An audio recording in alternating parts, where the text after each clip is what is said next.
Hello, everyone. Welcome to Kudlow. I'm Larry Kudlow. So, as we all know from the Politico leak of Justice Samuel Alito's draft opinion, the Supreme Court looks like it's poised to overrule Roe v. Wade. Let's go straight to Fox News' White House correspondent Peter Doocy with the latest from Washington. Hello, Peter. What can you report?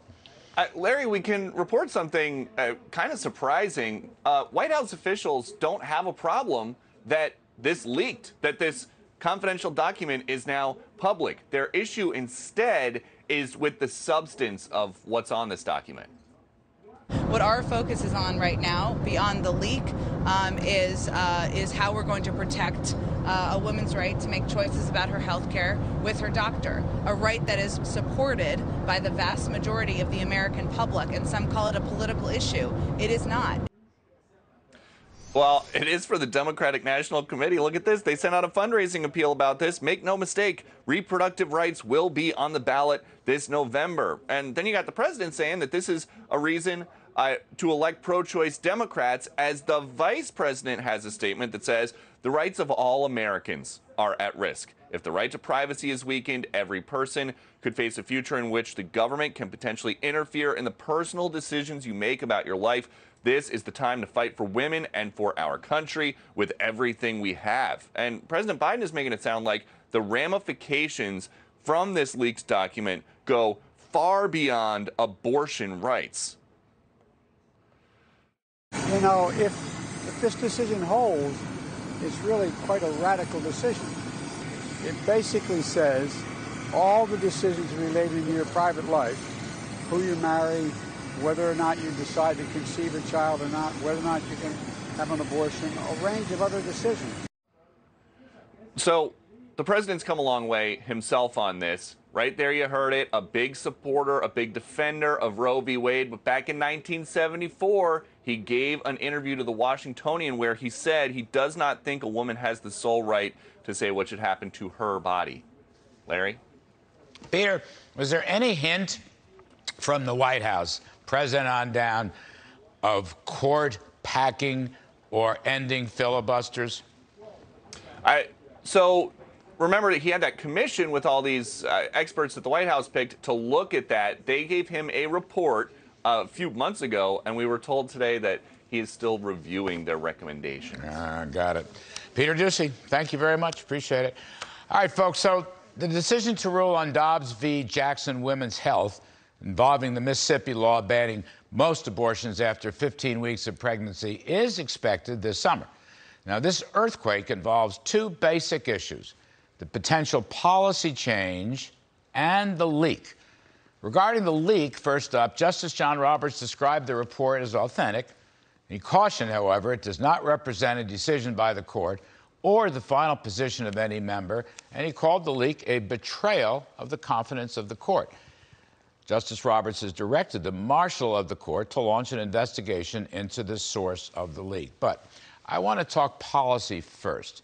Justice Alito's draft says Roe was egregiously wrong from the start. It is time to heed the Constitution and return the issue of abortion to the people's elected representatives. In other words, my reading, there never was such a thing as a constitutional right to terminate the life of an unborn. Justice Alito is essentially saying, rather than leave such important social issues to unelected judges, it's far better to let voters decide, state by state, legislature by legislature, election by election. And I agree. Let me put my cards on the table. For many decades, I have been a strong pro-life advocate of the rights of the unborn. People talk about the woman's right to choose. I understand that. But who will speak for the unborn? They are God's creation. Now, I understand that many people will disagree with my view, and I respect that disagreement. But since Roe v. Wade, the pro-choice Guttmacher Institute reports 63.5 million abortions since 1973.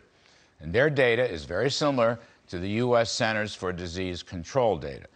Blessedly, the volume of abortions has come down from roughly 1.4 million in the early 90s to around 620,000 in recent years. But that is still an awful number. Lives lost. God's creatures. I certainly understand exceptions for rape, incest, and risk to the mother's life. I also think the rise of adoptions in recent years is a wonderful thing. I also think what a boon and blessing it would have been to the economy if all those babies had come to term and grown up to avail themselves of America's great opportunities. Tragic. I'm not ashamed to acknowledge the economic aspect of this issue, along with its even more powerful moral dimension. The second key point I'll raise is the leak itself, which completely undermines the integrity of the Supreme Court with a severely corrupting effort to influence the outcome. Down through the years, the court has remained high in the public's esteem. It has been largely immune from direct political pressures and preserved its credibility. That the Supreme Court leak must be investigated as a crime, which is the view of our next guest, Andrew McCarthy, distinguished former assistant U.S. attorney and longtime columnist at National Review. By the way, I totally agree with Andy McCarthy. We're going to turn to him in just a moment. I'll just wonder out loud why this leak occurred now. Not this past winter when Alito's draft was first penned, I guess, in February. Or, why not later this spring before an imminent decision? There are probably a million political scenarios here, but one thing's for sure.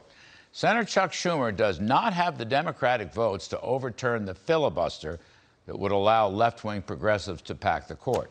Now, some pro-choice advocates argue that ending Roe would also end abortions, but that is simply not true. The ability to obtain abortions would not be outlawed. In fact, roughly half the states would probably ban them, and half the states would allow them. Interestingly, the Gallup poll on the abortion issue shows very steady numbers down through the years. Roughly 50% believe that abortions should be legal only under certain circumstances. Roughly 30% believe abortions should be legal under any circumstances. And fewer than 20% believe abortions should be illegal in all circumstances. Those numbers haven't changed for many, many years. Now, whether a Supreme's decision to overturn Roe would move the meter more remains to be seen. I don't think Mr. Biden or his allies will be able to overcome their problems on inflation or the economy or the border or crime, parents, education, and so forth with a full-throated defense of abortion. But I want to end with this. Save America and save its children.